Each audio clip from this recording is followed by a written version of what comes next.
This video will take you through how to use DocAppender with a Google form to have your Google form results go into files for the students in your class.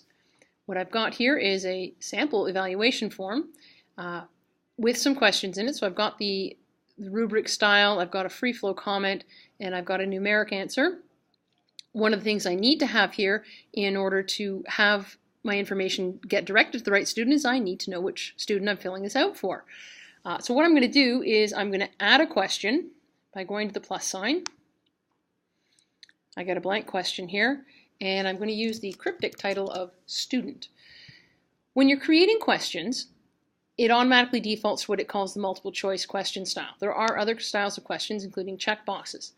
For this sort of form, you may or may not want to use checkboxes or multiple choice depending on how you're going to use it. So multiple choice questions will allow you to choose just one answer. Checkboxes will allow you to choose a couple of different students at the same time. So if you've got exactly the same feedback for multiple students, you may want to use checkboxes. If you know you're only going to be doing one at a time, you probably want to use multiple choice. It's the source of my options here that we're going to be looking at.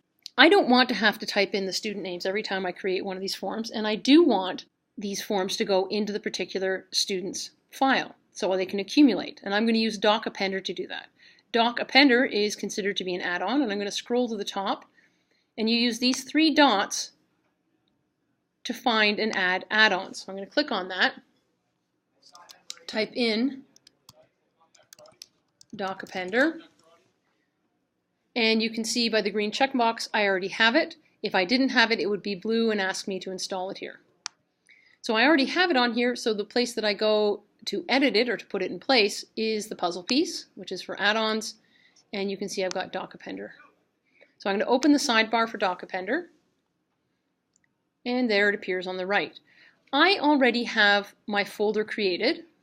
Here it is, it's called my sample class, and within that folder I already have the files created for my quote-unquote students.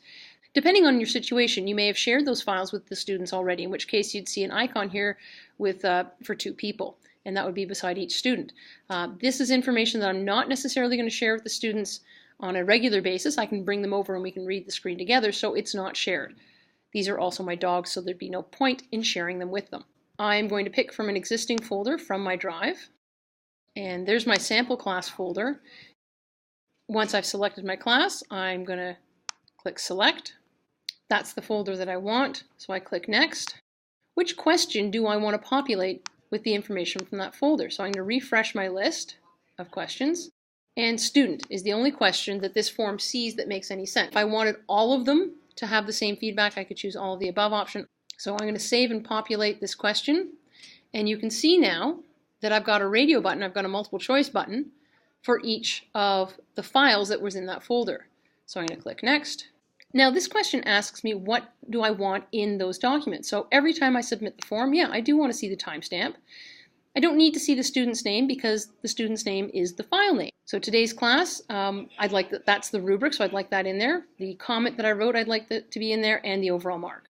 Format appended responses asks me how I want to see each form submission in that document. So when you get the next form submission, what's it going to look like? And I like them in the vertical tables because that separates one submission from the next visually very easily.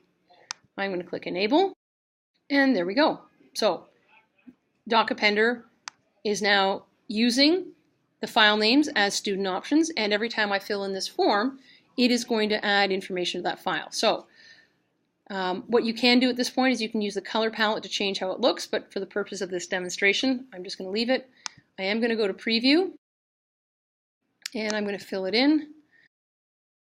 And so now I've got two sets of information in for one of my students, and I can go into my sample class folder, and let's take a look at what Bailey's file looks like. And you can see the timestamp of the first time I filled it in. There's the second time I filled it in, and there's the third time. So this is what DocAppender does for you, is it allows you to populate questions based on files that you've already got set up in a folder, and it allows you to have multiple submissions of the same form go into the same place in a readable way and a shareable way. I hope this helps you in your quest to collect in an organized fashion information about students. If you have any questions or concerns about this or any other technology we use here, please don't hesitate to ask, and I do hope you have a great day.